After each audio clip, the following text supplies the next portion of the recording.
الحمدللہ وکفا وسلام علی عبادہ الذین اصطفا اشہد ان لا الہ الا اللہ وحدہ لا شریک لہ واشہد ان محمدا عبدہ ورسولہ صلی اللہ علیہ وآلہ وسلم۔ اللہم صلی علی محمد وعلی آل محمد کما صلیت علی ابراہیم وعلی آل ابراہیم انک حمید مجید۔ اللہم بارک علی محمد وعلی آل محمد کما بارکت علی ابراہیم وعلی آل ابراہیم انک حمید مجید۔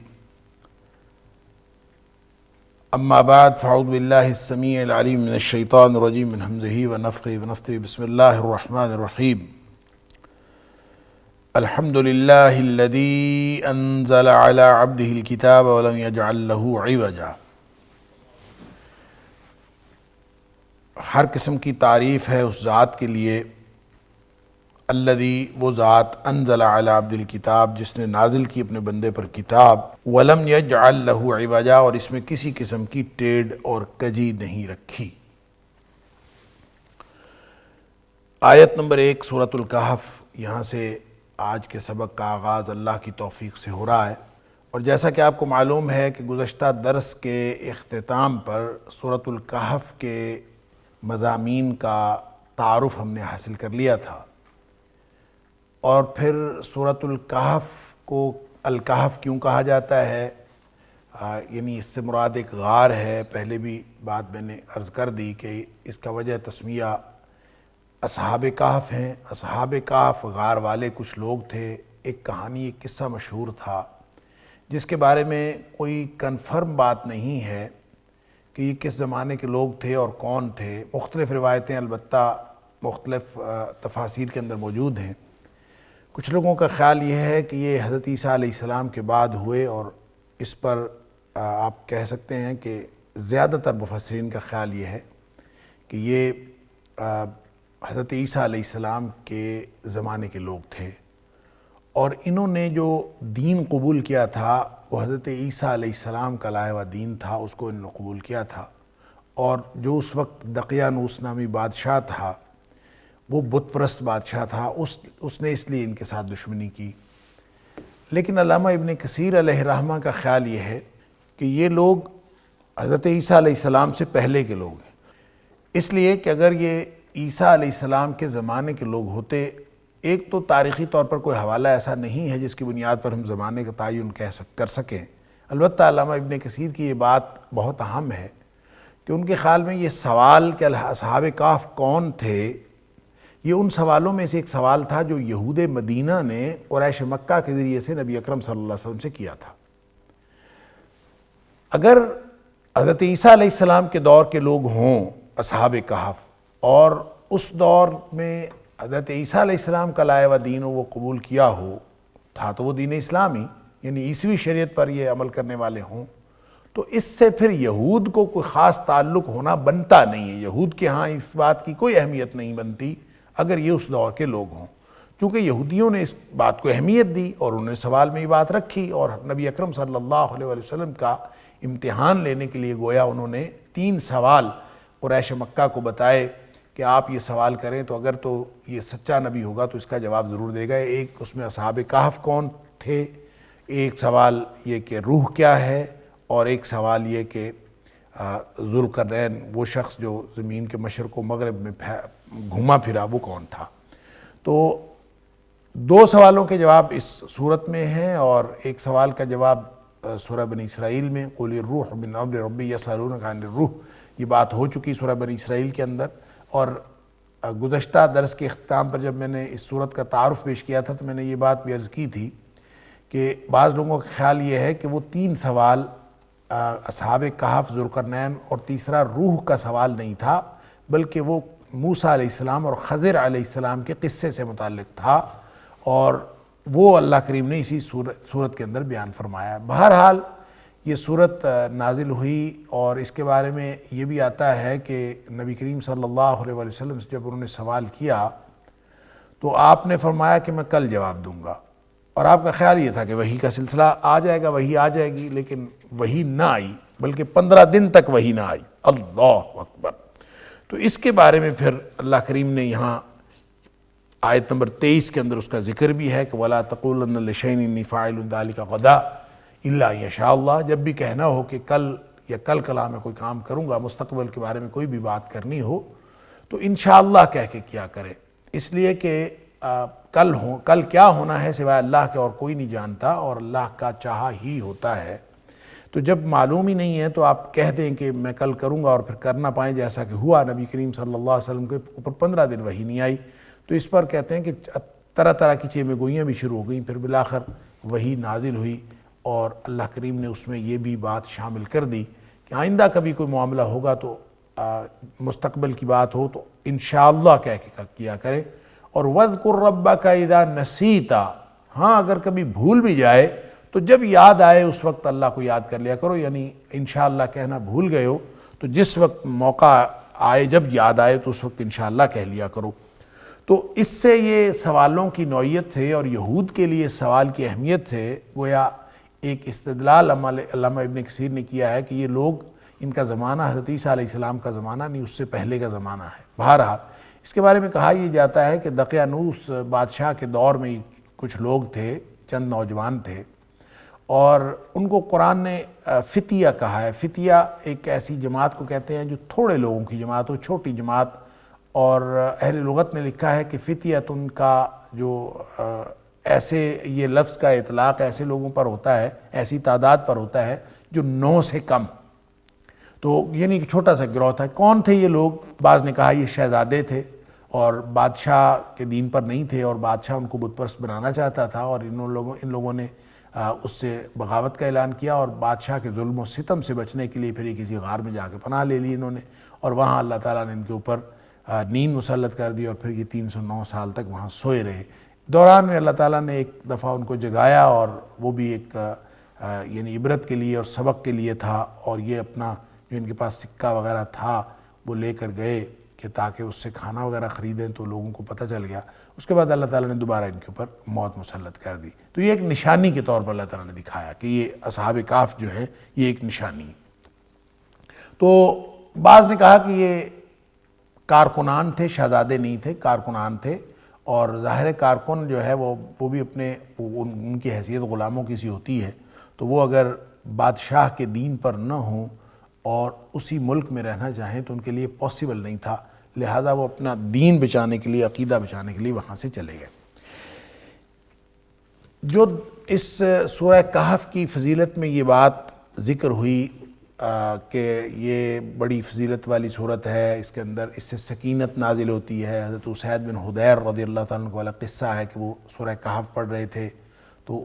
آسمان سے جو ہے وہ ایک بادلوں کی ٹکڑی آ کے اوپر ان کے گھر کے اوپر آ گئی، گھوڑا بھدکنے لگا، لمبا قصہ ہے۔ تو نبی اکرم صلی اللہ علیہ وسلم نے ان کا قصہ سن کے فرمایا تھا یہ سکینت نازل ہوئی تھی اللہ کی طرف سے۔ اس کا مطلب ہے سورہ کہف پڑھنے سے سکینت نازل ہوتی ہے بالخصوص، اور بالعموم سارا قرآن پڑھنے سے جہاں سے بھی آپ پڑھیں تو سکینت نازل ہوتی ہے اللہ کی طرف سے۔ اور پھر ہر جمعے اس کو پڑھنے سے نبی کریم صلی اللہ علیہ وسلم نے فرمایا کہ ایک نور عطا ہوتا ہے جو اگلے جمعے تک رہتا ہے۔ پھر یہ ہر شخص جو اس کو پڑھنے والا ہے وہ دجال کے فتنے سے محفوظ رہے گا، اور خاص طور پر پہلی 10 آیات اور آخری 10 آیات کے بارے میں بات ہوئی کہ جس شخص نے وہ یاد کر لی، من حافظ 10 آیات من اول سورۃ الکہف، سورۃ الکہف کی ابتدا میں کسی ایک جگہ ایک روایت میں ہے من آخر سورۃ الکہف، 10 آیتیں جس نے یاد کر لیں، عصم من الدجال، وہ دجال سے محفوظ رہے گا۔ اور دجال ایک ایسا فتنہ ہے کہ ہر نبی نے اپنی امت کو اس فتنے سے ڈرایا ہے۔ حضرت آدم علیہ السلام کے ظہور سے لے کر، حضرت آدم علیہ السلام کی پیدائش سے لے کر قیامت تک کے لیے سب سے بڑا روئے زمین کا فتنہ جو ہوگا وہ دجال کا فتنہ ہے۔ اور دجال کے بارے میں نبی کریم صلی اللہ علیہ وسلم نے یہ بھی فرمایا کہ اس بڑے دجال کے آنے سے پہلے 29 یا 30 مزید چھوٹے چھوٹے دجال بھی آئیں گے، اور ہر شخص ان میں سے اپنے آپ کو یہ سمجھے گا کہ وہ انہ رسول اللہ، وہ گمان کرے گا کہ وہ اللہ کا رسول ہے۔ تو گویا دجال دجل سے ہے، جھوٹ سے، فریب سے۔ تو کوئی بھی شخص جو ہے وہ کسی طرح کا دھوکہ کرتا ہو تو وہ دجال ہے، اور اس کے فتنے سے بچنے کے لیے سورہ کہف اس کے لیے، اور خاص طور پر اس کی پہلی 10 آیات یا آخری 10 آیات، اس کے بارے میں نے عرض کیا تھا کہ مفسرین کا خیال یہ ہے کہ پہلی 10 آیات، اور علامہ علمانی نے بھی اس کو زیادہ اہمیت دی ہے کہ پہلی ہی 10 آیات ہوں۔ لیکن یہ معمہ حل ہو جاتا ہے کہ یہ بہرحال من حافظہ ہے، اس کو حفظ کیا اور ظاہر ہے کہ اس کے مضامین کو جانے، تو اس میں کوئی عملی بات ہوگی۔ ایسا نہیں ہے کہ اس کا تعلق جو ہے وہ صرف آیات کو پڑھ لینے سے ہو یا آیات کو صرف میمورائز کر لینے سے ہو، بالکل اسی طرح جیسے نبی اکرم صلی اللہ علیہ وسلم کی متعدد احادیث کے اندر آتا ہے من قال لا الہ الا اللہ فدخل الجنہ، جو شخص لا الہ الا اللہ کہہ دے وہ جنت میں جائے گا۔ تو اس کا مطلب یہ نہیں ہوتا کہ کوئی ہندو، سکھ، عیسائی جیسا بھی ہو صرف لفظ لا الہ الا اللہ کہہ دے تو وہ جنت میں چلا جائے گا، نہیں، جب تک اس کو سمجھے گا نہیں اور لا الہ الا اللہ کو دل سے یہ سمجھتے ہوئے کہ وہ اللہ کے علاوہ کسی کو الہ نہیں سمجھتا، جب تک وہ یہ نہیں کہے گا لا الہ الا اللہ کہنے کا کوئی مطلب نہیں ہے۔ اسی طرح یہ جو 10 آیات یاد کرنی ہے، اس کا مطلب ہے اس کے اندر کوئی مفہوم شامل ہے، اس کے اندر کوئی ایک عملیت کی بات ہے، اس کے اندر کوئی عقیدے کی بات ہے، تو وہ عقیدے اور عمل کی بات وہ اگر آپ دیکھیں تو وہ دونوں جگہوں پہ آپ کو ملتی ہے، 10 آیات شروع والی بھی اور 10 آیات آخر والی بھی۔ مثال کے طور پر وَيُنذِرَ الَّذِينَ قَالُوا اتَّخَذَ اللَّهُ وَلَدًا، یعنی یہ جو شروع والی آیات ہیں، اس میں آیت نمبر 5 ہے غالباً کہ اللہ تعالیٰ نے فرمایا، چوتھی آیت وَيُنذِرَ الَّذِينَ قَالُوا اتَّخَذَ اللَّهُ وَلَدًا، کہ ان لوگوں کو ڈرائے جنہوں نے کہا اللہ نے اولاد بنائی ہے، اللہ نے اولاد رکھی ہے۔ اب اللہ کی اولاد ہے کون کہتا ہے؟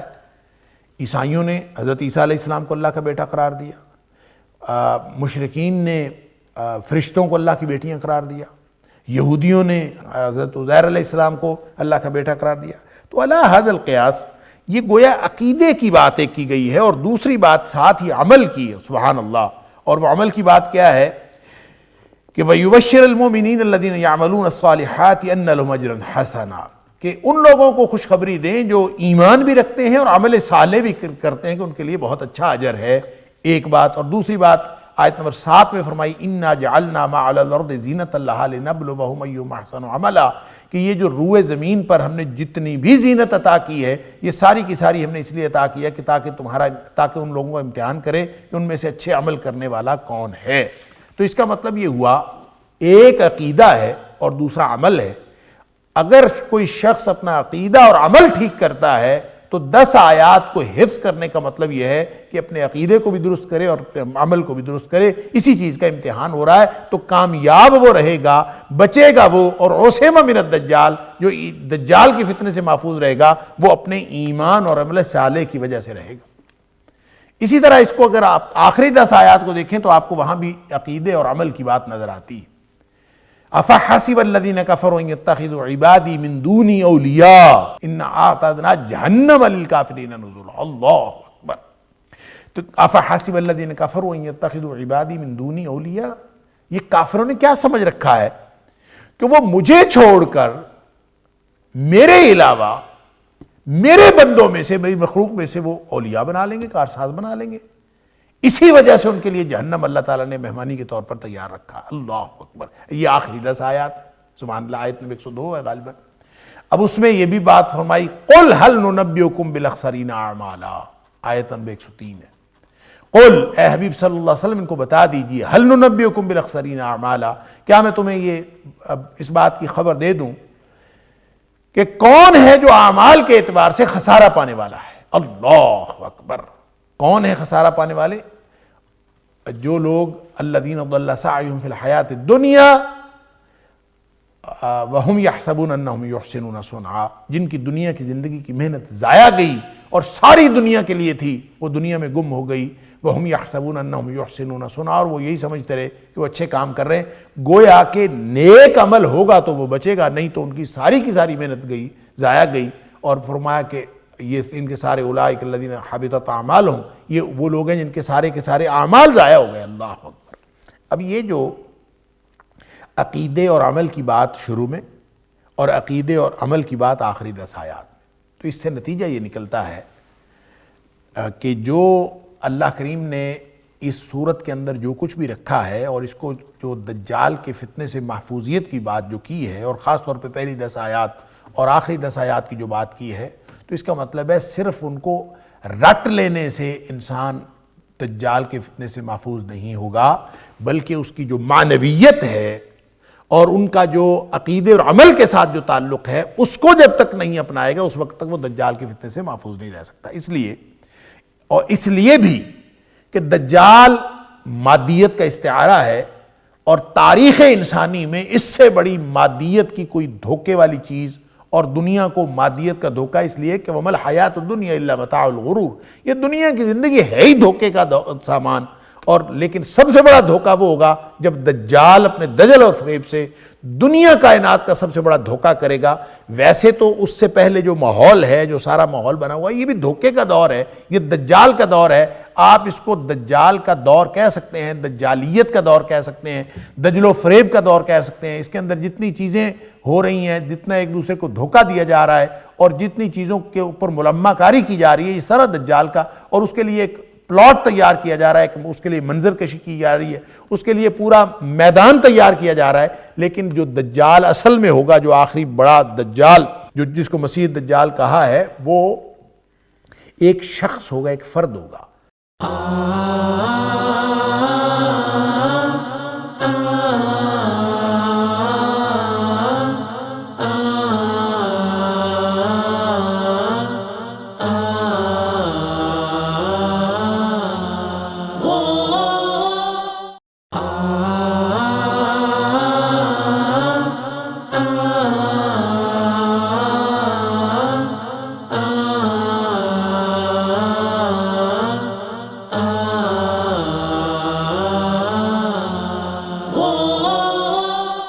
تو یہ باقی سارا ماحول جو ہے اس کے لیے ہیلپ فل ہوگا، اور وہ مجھے لگتا یوں ہے کہ وہ ٹیکنالوجی کے اعتبار سے بھی، مادیت کے اعتبار سے بھی، ہر چیز کے اعتبار، سائنس کے اعتبار سے بھی، معیشت کے اعتبار سے بھی، ہر چیز کو ہولڈ کیے ہوئے ہوگا، ہر چیز اس کے ہاتھ میں ہوگی۔ اس کے مقابلے میں جو اہل ایمان ہیں وہ اپنے ایمان کی بدولت بچیں گے۔ معاملہ ایمان کا، ایمان اور مادیت کی بات ہے۔ مادیت کا مقابلہ مادیت سے کر کے مسلمان جیت نہیں سکتے، اور نبی اکرم صلی اللہ علیہ وسلم نے فرمایا جس شخص کو معلوم ہو کہ دجال کا ظہور ہو گیا ہے، وہ دجال کی طرف نہ جائے، کیونکہ وہ اپنا ایمان گوا بیٹھے گا، بلکہ اس کے دوسری طرف جائے، اور سارے اس کے پاس جنت بھی ہوگی، اس کے پاس جہنم بھی ہوگی، اور جو لوگ اس کو مانیں گے اس کو جنت میں ڈالے گا، اور وہ دراصل جہنم ہوگا۔ اللہ اکبر! جو بظاہر جنت نظر آ رہا ہوگا، یہ بھی دھوکہ ہے۔ اور جو لوگ اس کو نہیں مانیں گے، اس کو وہ جہنم میں ڈالے گا، وہ اصل میں جنت ہوگی۔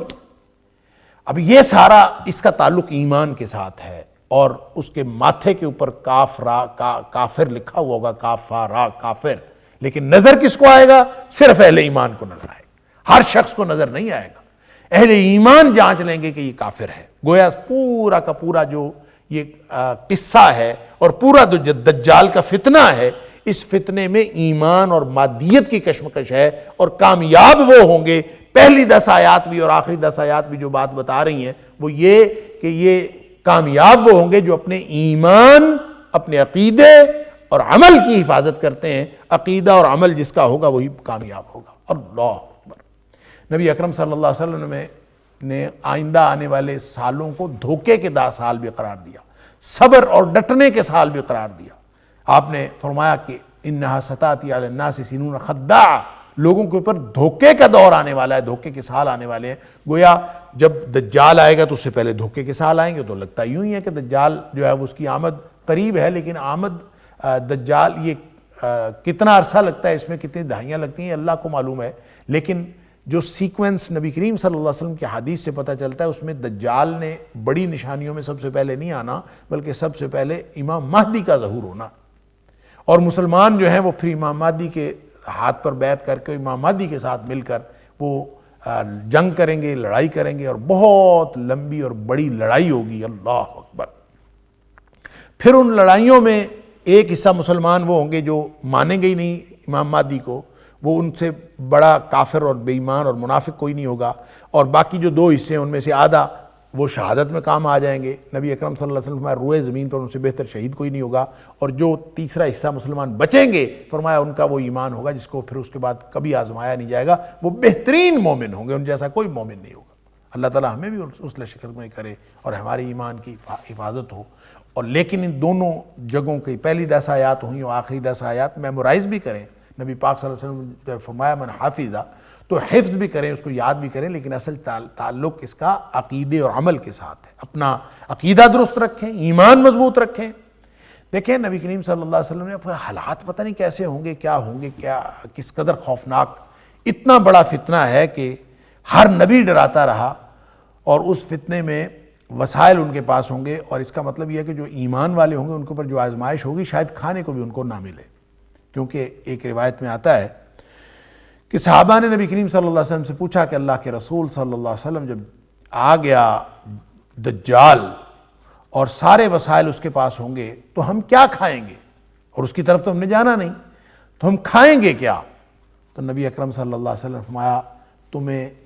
تحمید، تحلیل اور تسبیح اور تکبیر یہ کافی ہو جائے گی۔ گویا جب تم لا الہ الا اللہ کہو گے، الحمدللہ کہو گے، سبحان اللہ کہو گے، اللہ اکبر کہو گے، اس سے تمہارا پیٹ بھرے گا۔ اللہ اکبر! کس قدر مادیت سے دستبردار ہو کر صرف ایمان پر بھروسہ کر کے جو شخص سروائیول کی عادت اپنے آپ کو ڈال لے، زندہ رہنے کی اپنے آپ کو عادت ڈال لے، وہ کامیاب ہوگا دجال کے خلاف۔ یہ ہے خلاصہ نبی اکرم صلی اللہ علیہ وسلم کی کہ فرامین کا اور سورہ کہف کے ساتھ جو تعلق ہے اس کا۔ لہٰذا یہ 10 آیات پہلی ہوں یا 10 آیات آخری ہوں، دونوں پڑھ لی جائیں، اور دونوں اصل اس کی معنویت ہے، اس کا مفہوم ہے، اور اس کو اپنے زندگی میں داخل کیا جائے۔ الحمدللہ الذی انزل علی عبدہ الکتاب ولم یجعل لہ عوجا۔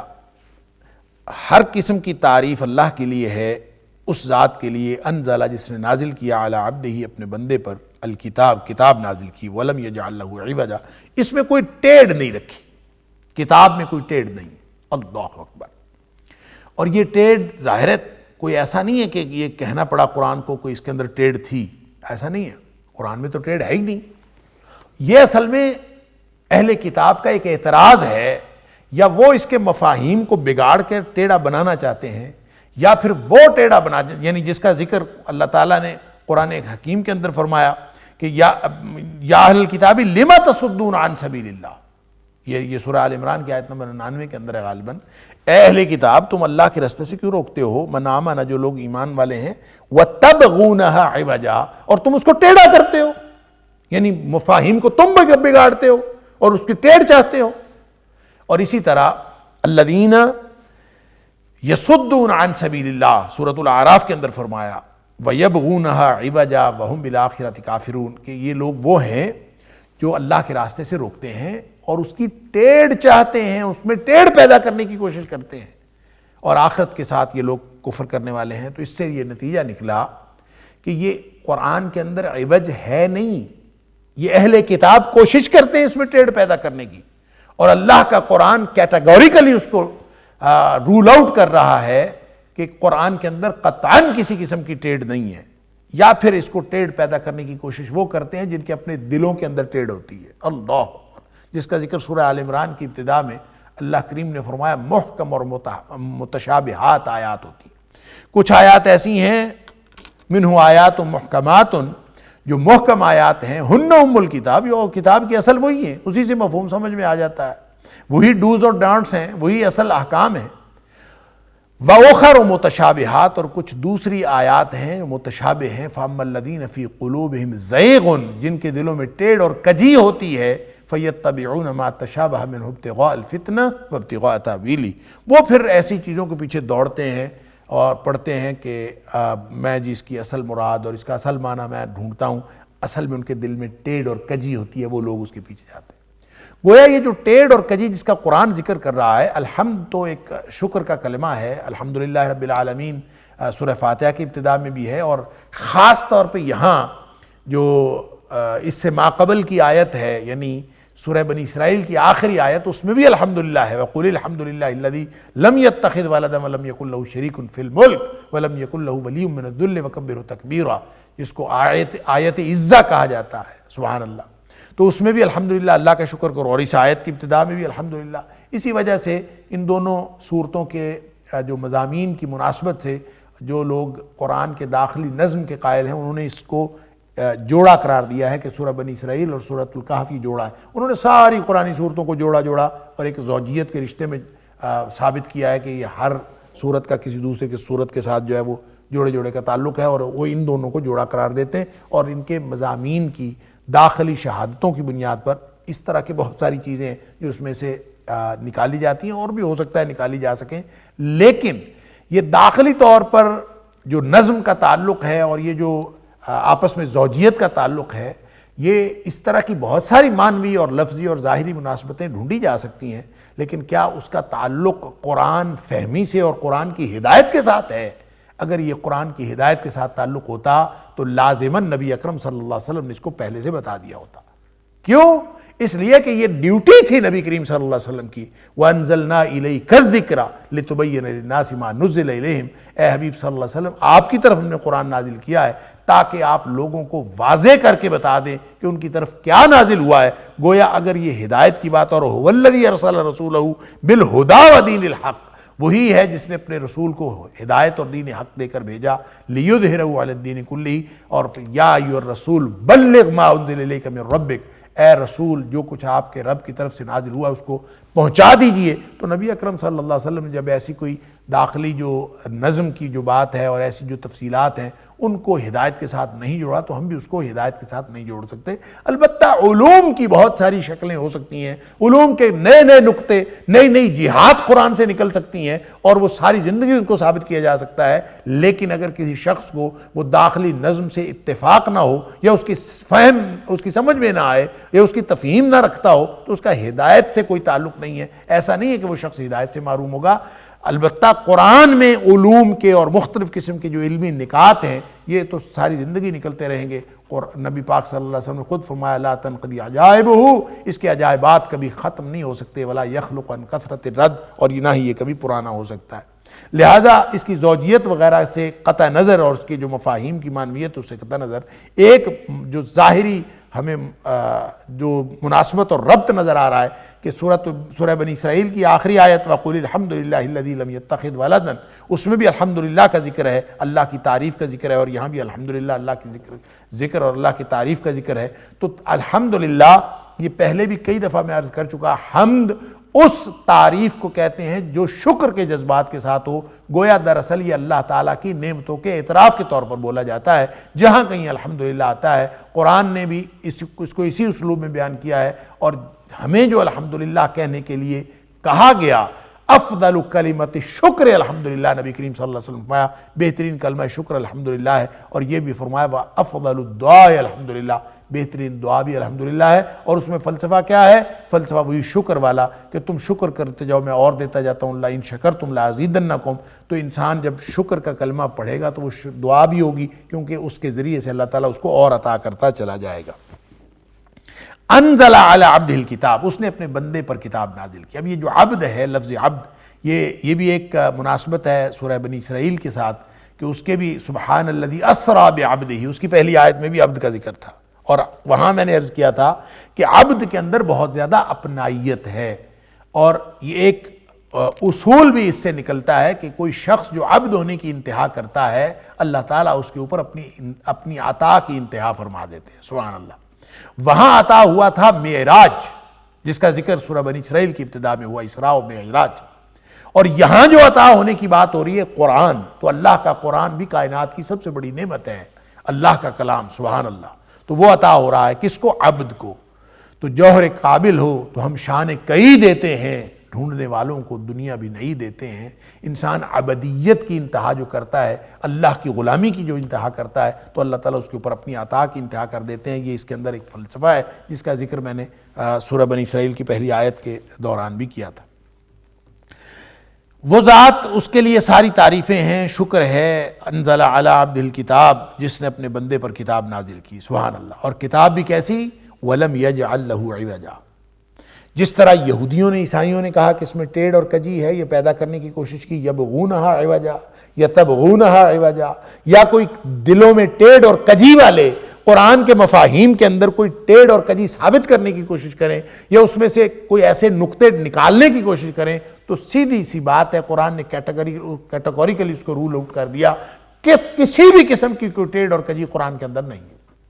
وہ جو متشابہات ہیں جو ہماری سمجھ میں نہیں آتی، وہ اس میں بھی ٹیڑھ اور کجی کچھ نہیں ہے، ہماری سمجھ کا قصور ہے کہ ہم اس کو سمجھ نہیں پاتے، اور اس کو اللہ تعالیٰ نے ایمان رکھنے کے لیے، اور اس میں امتحان ہی اس بات کا ہے کہ کون اس پر ایمان رکھتا ہے اور کون نہیں رکھتا، باوجود اس بات کے کہ کسی شخص کو کوئی بات سمجھ میں آئے اور سمجھ میں نہ آئے، پھر بھی ایمان رکھنا ضروری ہے۔ اور اس کے لیے جو اہل علم کا اور رسوخ فی العلم رکھنے والے، جو علم میں رسوخ پختہ علم رکھتے ہیں، ان کا اللہ کریم نے سورہ آل عمران کی ابتدا میں ان کا نقطہ نظر اور ان کا رویہ بتا دیا تھا کہ وہ کیا کہتے ہیں۔ وہ کہتے ہیں کہ آمنا بہ کل من عند ربنا والراسخون فی العلم، جو رسوخ فی العلم رکھنے والے ہیں وہ کہتے ہیں کہ ہم اس کے اوپر ایمان رکھتے ہیں، یہ سب ہمارے اللہ کی طرف سے سوال، ہمارے رب کی طرف سے ہے۔ تو یہ ہے وہ طرز عمل جو رکھنا ہے، یعنی اس کے اوپر ایمان رکھنا۔ تو وَلَمْ يَجْعَلْ لَهُ عِوَجًا، کوئی ٹیڑھ نہیں رکھی۔ لہذا ٹیڑھے دل والوں کا اگر کوئی نقطہ ہو اور وہ اس میں کسی قسم کا اعتراض کریں، وہ بھی غلط۔ اہل کتاب میں سے کوئی اگر اعتراض کرے اور اس میں ٹیڑھ تلاش کرنے کی کوشش کرے اور اس طرح کی جتنی بھی ہرزہ سرائیاں نبی کریم صلی اللہ علیہ وسلم کے خلاف اور قرآن کے خلاف وہ کرتے تھے، وہ ساری کی ساری کیٹیگوریکلی ان کو رول آؤٹ کر دیا گیا، ساری غلط۔ ایک یہاں پہ اور بات جو قابل غور ہے، جو جیسے میں نے عرض کیا کہ نبی پاک صلی اللہ علیہ وسلم فرمایا لا تنقضی عجائبہ، اس کے عجائبات کبھی ختم نہیں ہو سکتے۔ اللہ اکبر۔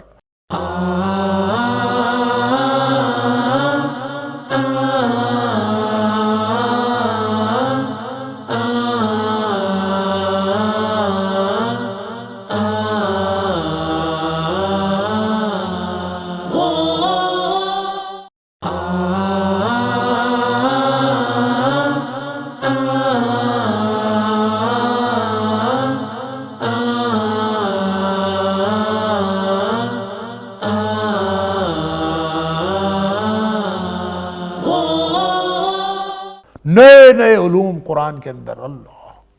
کبھی ختم نہیں ہو سکتے۔ ہو سکتا ہے ہماری سمجھ میں آئے، ہو سکتا ہے ہماری سمجھ میں نہ آئے۔ جس طرح کہ یارک ییلبر ایک فرانسیسی موسیقار کا واقعہ جو ہے پہلے بھی میں نے عرض کیا تھا، اور اس کو وہ پیش آیا ڈاکٹر حمید اللہ مرحوم جو پیرس میں تھے، اور وہ بہت بڑے اسلامی اسکالر تھے، اور وہاں پہ بہت سارے لوگ ان کے ہاتھوں میں مسلمان ہوئے۔ انہوں نے لکھا اپنا واقعہ کہیں، اور ڈاکٹر محمود غازی نے بھی اس کا ذکر کیا ہے محاضرات قرآنی میں بھی، کہ وہ کہتے ہیں کہ کوئی نہ کوئی شخص آ کے مسلمان ہوتا تھا، ہر روز اوسطاً 2 لوگ مسلمان ہوتے تھے۔ جو مسلمان ہوتے تھے تو میں وجہ لکھ لیتا تھا کہ مسلمان کیوں ہوا۔ تو ایک شخص مسلمان ہونے کے لیے آیا، اور وہ مجھے پتہ چلا کہ وہ فرانس کا سب سے بڑا موسیقار تھا، اللہ۔ اور اس سے میں نے پوچھا کہ یہ مسلمان کیوں ہوئے ہو؟ تو اس نے کہا جی میں اس لیے مسلمان ہوا ہوں کہ میں قرآن کو یہ اپنی موسیقی کے جو میرے پاس علم ہے اس کے اصولوں کے مطابق دیکھتا ہوں تو یہ ایگزیکٹلی پورا اترتا ہے۔ اللہ اکبر۔ اور وہ کیا اصول ہیں؟ قرآن تو موسیقی نہیں ہے۔ اور اس نے پھر اپنی کہانی بھی سنائی کہ اپنے کسی دوست مسلمان کے ساتھ میں گیا تھا اور یہ موسیقی بج رہی تھی، حالانکہ نہ تو یہ موسیقی ہے اور نہ ہی اس کے کوئی جو موسیقی کے آہنگ ہوتے ہیں ان کے ساتھ اس کا کوئی تعلق ہے، لیکن وہ کیا علم تھا، واللہ اعلم۔ ڈاکٹر محمود غازی لکھتے ہیں کہ وہ شخص ڈاکٹر حمید اللہ صاحب کے کہنے کے مطابق وہ شخص ایک انتہائی بہترین مسلمان کی زندگی گزارتے ہوئے وہ فوت ہو گیا 1975 میں یا اس کے آس پاس، لیکن وہ علم کیا تھا اور وہ اپنے سینے میں لے گیا۔ اور لا تنقضی عجائبہ والی بات جو ہے وہ کہ قرآن کے عجائبات کبھی ختم نہیں ہوتے۔ اسی طرح ایک شخص کئی سال پرانی بات میں یونیورسٹی میں نیا آیا تھا، تو یہاں میرے پاس آیا، تو پتہ نہیں اب وہ مجھے اس کا جو تعارف نہیں ہے پورا، اب وہ دنیا میں زندہ بھی ہے کہ نہیں، اللہ تعالیٰ اس کی حفاظت فرمائے۔ کوئی سائنس ٹیچر تھا،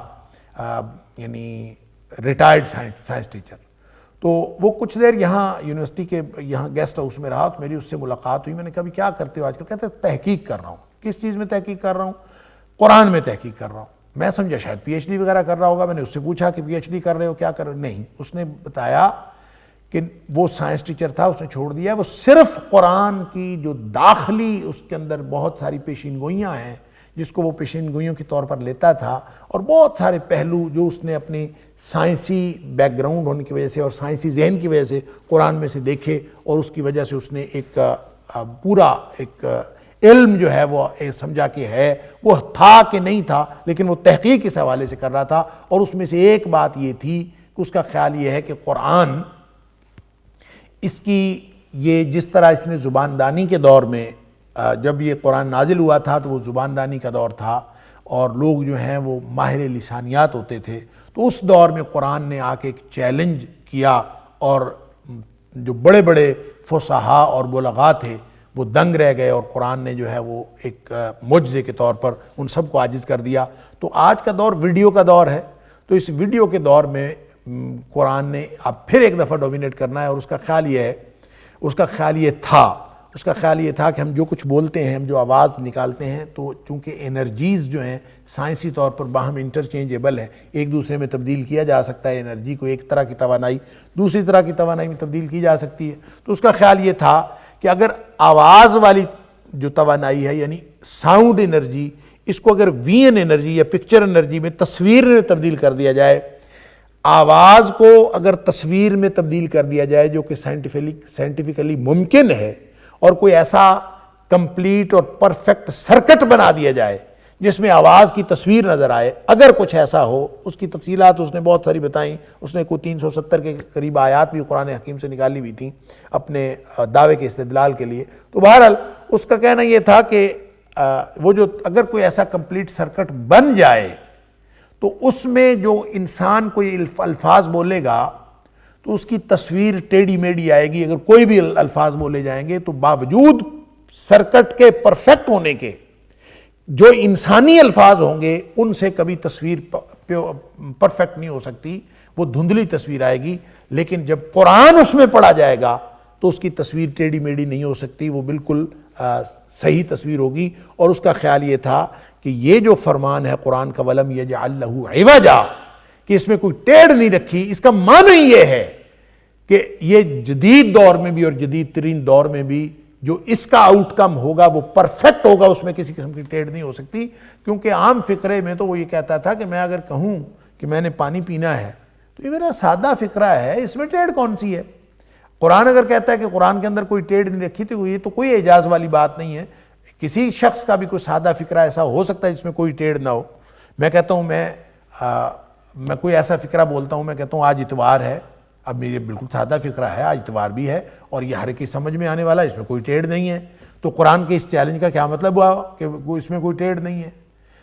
اللہ اکبر۔ اور وہ کہتا تھا اس کا مطلب یہ ہے کہ اگر وہی فقرہ کہ آج اتوار ہے، میں نے پانی پیا ہے، یہ سادہ فقرے ہیں، اس میں کوئی ٹیڑھ نہیں ہے، لیکن جب یہ اس کمپلیٹ سرکٹ کے اندر جب یہ فقرہ بولا جائے گا تو اس کی جو تصویر آئے گی وہ ٹیڑھی میڑھی ہوگی، وہ صحیح نہیں ہوگی۔ جبکہ جب قرآن پڑھا جائے گا، بسم اللہ الرحمن الرحیم پڑھا جائے گا، قرآن کی آیات پڑھی جائیں گی، تو اس کے نتیجے میں جو تصویر نظر آئے گی وہ بالکل پرفیکٹ ہوگی۔ یہ اس کا ایک دعویٰ تھا، اس کا ایک ہائپوتھیسس تھا، اور اس کے اوپر وہ تحقیق کر رہا تھا۔ پتہ نہیں اس کی تحقیق آگے بڑھی یا نہیں بڑھی، لیکن یہ ایک بڑی ہی ایک بہت کہہ لیجئے کہ قرآن کے علمی نکات کا اور اس کے عجائبات کا بڑا ہی حیرت انگیز ایک پہلو تھا جو سامنے آیا، اور ظاہر ہے کہ یہ قیامت تک اس طرح کے حیرت انگیز پہلو سامنے آتے رہیں گے۔ اور وَلَمْ يَجْعَلْ لَهُ عِوَجًا کا وہ معنی ہو جو کوئی دور جدید کا ریسرچر سمجھے، یا عوجا کا وہ معنی ہو جو جس عوجا کو، جس ٹیڑھ اور کجی کو اہل کتاب ڈھونڈنا چاہتے تھے، یا عوجا کا وہ معنی ہو جو کوئی شخص اپنے دل کی ٹیڑھ اور کجی کی وجہ سے قرآن کی آیات کی تعویل کر کے کرے۔ قرآن نے ہر چیز کو اس کو رول آؤٹ کیا ہے، ایسی کوئی چیز قرآن کے اندر ٹیڑھ نام کی کوئی چیز ہے ہی نہیں۔ اگر کہیں ٹیڑھ ہے تو کسی کے دل میں ہے، ٹیڑھ ہے تو کسی کے عقیدے میں ہے، ٹیڑھ ہے تو کسی کے سسٹم میں ہے، ٹیڑھ ہے تو کسی کے نظام میں ہے۔ اللہ کے قرآن میں، یہ اللہ کا قرآن ہے اور اللہ کی کتاب ہے، اور اس کے اندر قطعاً کسی قسم کی ٹیڑھ اور کجی نہیں ہے۔ قیمن، سبحان اللہ، یہ تو سیدھی ہے، یہ ٹیڑھ والی کیا بات؟ قیمن کا معنی ٹیڑھ سیدھا بھی ہوتا ہے، اور قیمن کا معنی قیم قرآن میں کئی جگہ بیان ہوا ہے، ذالک الدین القیم، سبحان اللہ، سورہ توبہ کے اندر۔ اسی طرح دین القیمہ سورہ بینہ میں، کتب قیمہ، یہ بھی سورہ بینہ کے اندر۔ تو قیمہ سے مراد سیدھی، واضح، اور قیم کا مطلب انت قیم السماوات والارض حدیث میں استعمال ہوتا ہے، اللہ تو قائم کرنے والا ہے زمین و آسمان کو، قیم السماوات، تو قیم کا مطلب قائم کرنے والا بھی، قیم کا مطلب سیدھا بھی۔ تو یہ گویا یہ کتاب ٹیڑھی نہیں ہے، سیدھی ہے، ایک بات، اور دوسرا یہ کہ قائم کرنے والی ہے۔ کس چیز کو قائم کرنے والی ہے؟ پورا کا پورا جو نظام حیات ہے، اللہ اکبر، لوگوں کے جو دینی اور دنیاوی جو مسالے ہیں، لوگوں نے دینی طور پر کیسے چلنا ہے، کیسی زندگی گزارنی ہے، دنیاوی طور پر انہوں نے کیسی زندگی گزارنی ہے، پورا کا پورا جو نظام ہے، لوگوں کے جو معاملات کی اور ان کے جو مسالے کی جتنی رعایت اور جتنا تحفظ اللہ کا قرآن کرتا ہے، کوئی دنیا کا نظریہ اور کوئی دنیا کی کتاب نہیں کرتی۔ اس لیے یہ قیم ہے، یہ لوگوں کے دین اور دنیا کو قائم کرنے والی ہے، اور ان کی نظام زندگی کو قائم کرنے والی ہے، شخصیتوں کی تعمیر کرنے والی ہے۔ سبحان اللہ۔ ابن عباس رضی اللہ تعالیٰ عنہ فرماتے ہیں کہ یہ جو لم یجعل لہ عوجا ہے، یہ دراصل میں یہ جملہ معترضہ ہے۔ جملہ معترضہ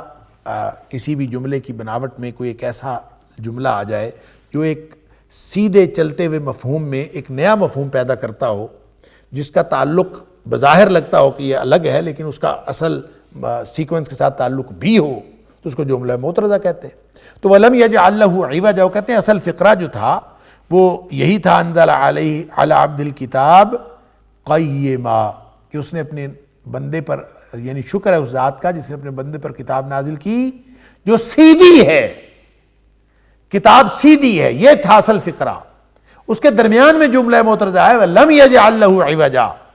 کہ یہودیوں اور عیسائیوں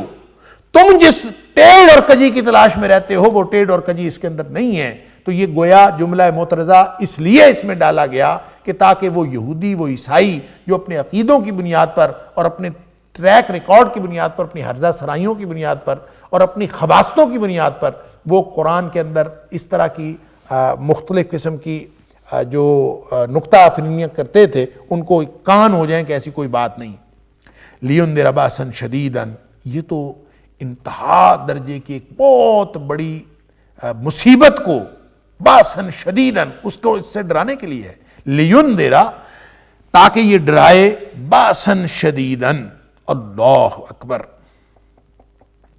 ایک سخت عذاب سے۔ باس کا مطلب عذاب بھی ہوتا ہے، باس کا مطلب لڑائی بھی ہوتا ہے، اور باسا خاص طور پہ جب جمع استعمال ہوتا ہے بالباساء والضراء تو اس کے مطلب جسمانی تکلیفیں بھی ہوتی ہیں، اللہ اکبر،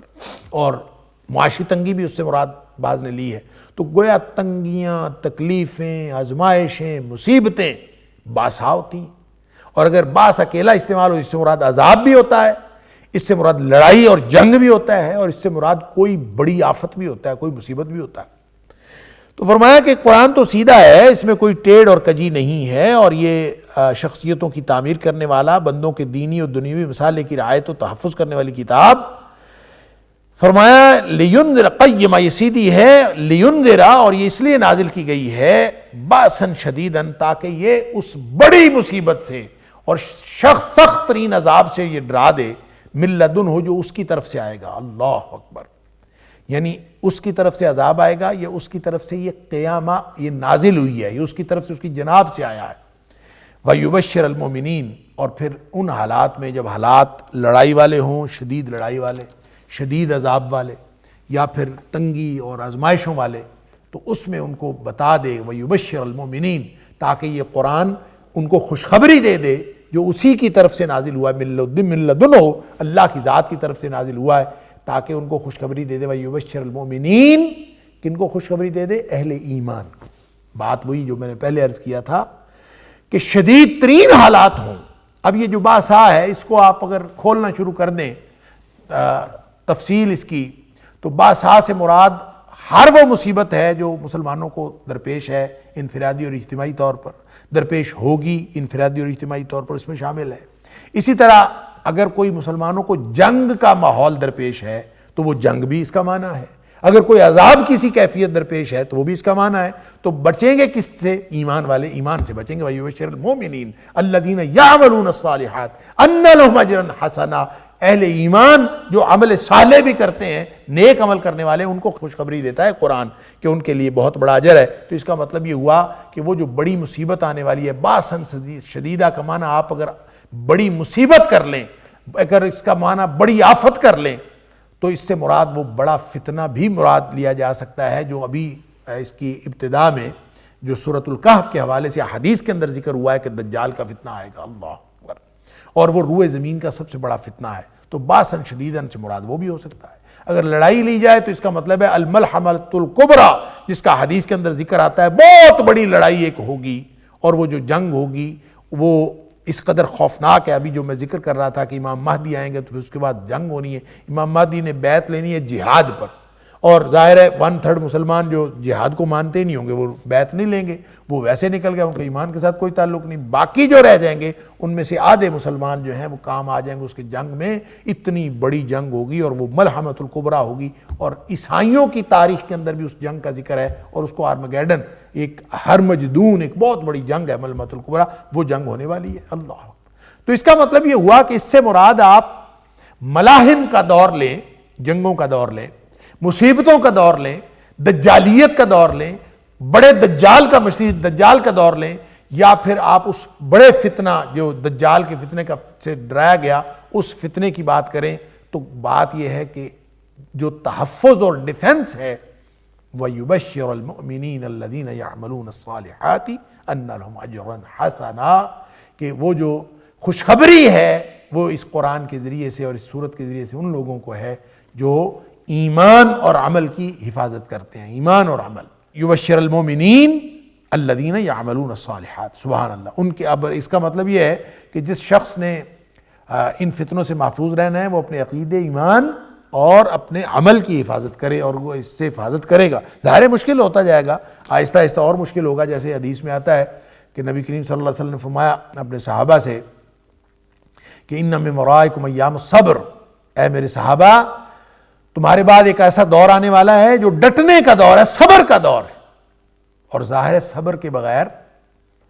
تو کوئی عمل ہوتا ہی نہیں۔ والصبر علی الطاعات، اللہ اور اس کے رسول صلی اللہ علیہ وسلم کی اطاعت کرنی ہو تو صبر کرنا پڑتا ہے، سارے ماحول سے ٹکر لینی پڑتی ہے، اپنے نفس کی خواہشات سے ٹکر لینی پڑتی ہے، اپنے فطری رد عمل سے ٹکر لینی پڑتی ہے، ہر چیز سے ٹکر لے کے صبر علی الطاعات اور صبر عن المعصیات، اور صبر کی دوسری قسم گناہوں سے بچنا، وہ بھی ایک صبر کا تقاضا کرتا ہے، صبر کے بغیر وہ نہیں ہوتا۔ اور صبر علی المصیبات، جو مصیبتیں آتی ہیں اس پر بھی صبر، تو اس کا مطلب ہے صبر ہی صبر ہے۔ آپ نے اللہ اور اس کے رسول صلی اللہ علیہ وسلم کی اطاعت کرنی ہو تو صبر کے بغیر ممکن نہیں ہے، آپ نے گناہوں سے بچنا ہو صبر کے بغیر ممکن نہیں ہے، مصیبتوں کے باوجود ڈٹے رہنا ہو تو صبر کے بغیر ممکن نہیں ہے۔ اس لیے نبی کریم صلی اللہ علیہ وسلم فرمایا ان من ورائکم ایام الصبر، تمہارے بعد ایک دور آنے والا ہے جو صبر کا دور، ڈٹنے کا دور، لیکن ساتھ فرمایا کہ اس دور میں صبر کرنا ہوگا بڑا مشکل۔ اللہ اکبر۔ دن بدن جیسے جیسے قرب قیامت کا ماحول بن رہا ہے، دین پر چلنا مشکل سے مشکل تر ہوتا چلا جا رہا ہے۔ فرمایا نبی پاک صلی اللہ علیہ وسلم نے وَالصَّبْرُ فِيهِنَّ كَقَبْضٍ عَلَى الْجَمْرِ، اس دور میں دین پر ڈٹنا اتنا مشکل ہوگا جیسے آگ کا انگارہ ہاتھ میں پکڑنا مشکل ہے، اللہ اکبر۔ لیکن ساتھ فرمایا کہ وَلِلْعَامِلِ فِيهِنَّ أَجْرٌ 50، اس دور میں بھی کوئی شخص اگر عمل کرے گا دین پر تو اس کے لیے 50 لوگوں جتنا اجر ہے۔ عرض کیا گیا اللہ کے رسول صلی اللہ علیہ وسلم 50 لوگ کون سے؟ اس دور کے 50 لوگ یا ہمارے صحابہ کے 50؟ فرمایا 50 منکم، اے میرے صحابہ تمہارے 50 لوگوں جتنا اجر ملے گا، سبحان اللہ، اس دور میں۔ تو کہنے کی بات یہ ہے کہ جس نے ایمان اور عمل کی حفاظت کر لی وہ ہے اصل جس کو تحفظ ملے گا، جو عصم من الدجال نبی کریم صلی اللہ علیہ وسلم فرمایا۔